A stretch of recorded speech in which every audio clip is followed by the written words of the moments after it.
오늘 생명의 삶 성서 일과에 따라서 함께 읽은 본문 마태복음 14장 22절부터 36절까지의 말씀은 여러분 익히 잘 아는 이야기일 겁니다.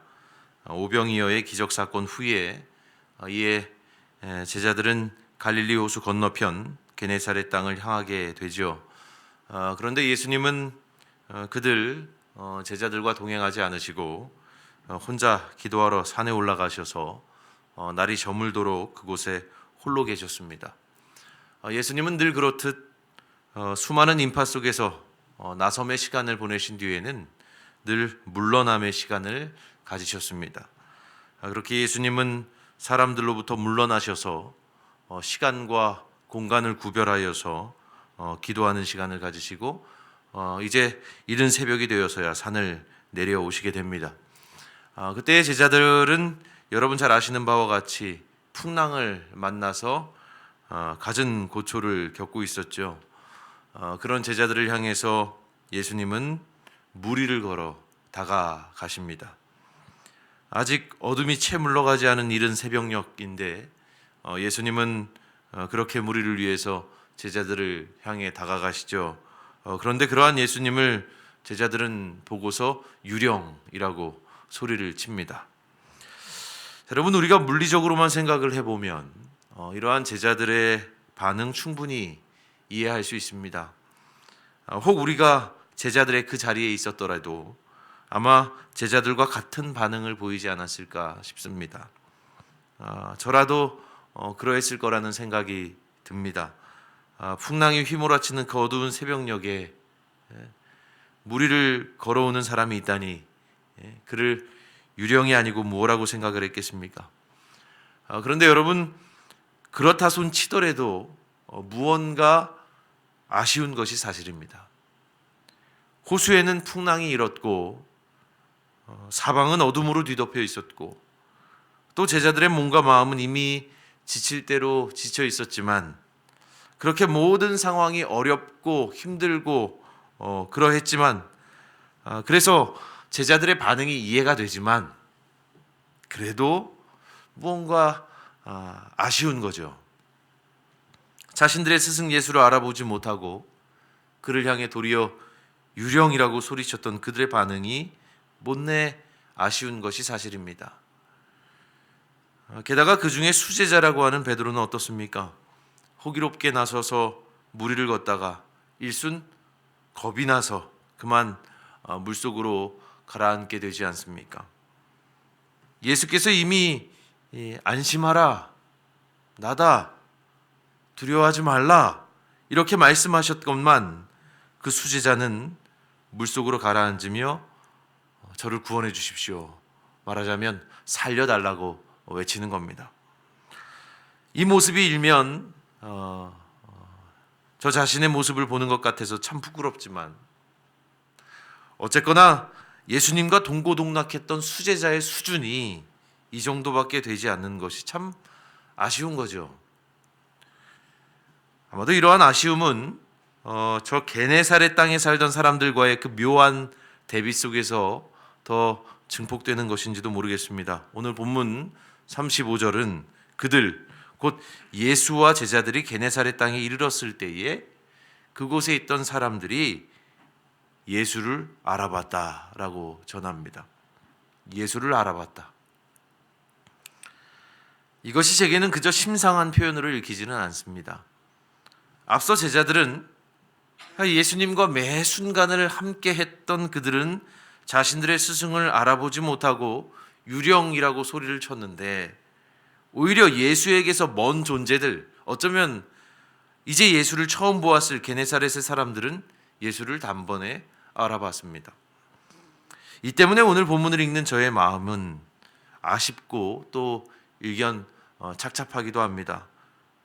왜 그 누구보다 가깝던 이들 제자들은 예수를 알아보지 못하였나? 이런 질문이 자연스럽게 제 속에 들기 때문입니다. 그런데 사실 본문 속에서 이미 예수님은 이에 대해서 답을 다 하셨습니다. 왜 제자들이 예수님을 알아보지 못했을까? 이에 대한 예수님의 응답이 이미 본문 안에 있어요. 믿음이 작은 자여, 믿음이 작은 자여 왜 의심하였느냐. 믿음이 작은 것, 그게 문제였던 겁니다. 믿음이 작은 것.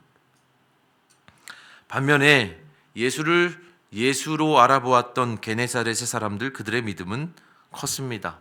그들은 주변 온 지역에 예수를 증거했고 아픈 이들을 모두 데려와서 예수님의 옷자락이라도 만지게 해달라고 간청했습니다. 그리고 그 옷자락을 만진 사람들은 모두 나았죠. 그 모든 것이 순수하고 또 단순한 믿음으로부터 나온 것이었습니다. 그리고 그 믿음은 실로 작은 것이 아니었습니다. 그러니까 여러분, 오늘 본문 말씀이 우리로 하여금 깨닫게 하는 것은 무엇입니까? 예수님의 제자라고 해서 그의 믿음이 큰 것은 아니다. 우리가 예수님의 제자라고 하면 왠지 그 누구보다 믿음이 클 것 같지만 사실 오늘 본문을 통해서 마주하는 제자들의 모습은, 그리고 예수님이 그들의 믿음을 평가하시는 말씀은 너희 믿음이 참 적구나, 믿음이 적은 자요, 아니겠습니까? 그러니까 말하자면 겉으로는 예수님과 그 누구보다 가까워 보이지만 그것이 그의 믿음을 결정적으로 보증해 주는 것은 아니라는 얘기입니다. 개인적인 고백을 하자면 저는 목회자로서 종종 영적 갈증에 시달리곤 합니다.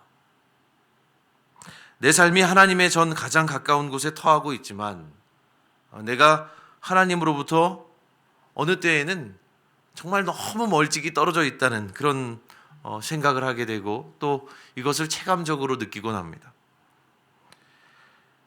목사라는 타이틀을 달고 거룩의 외피를 두르고 있지만 때로는 믿음 적은 사람처럼 생각하고 또 그렇게 행동할 때가 얼마나 많은지 모르겠습니다.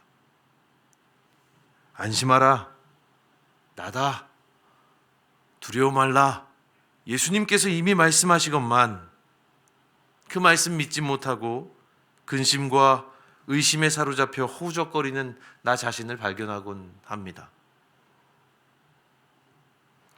그저 예수님 옷자락만 만지면 다 괜찮아질 거라는 그 순수하고도 단순한 믿음이 없어서 그 믿음 하나 없는 나를 보면서 무시로 참 영적인 자괴감에 빠질 때도 있습니다.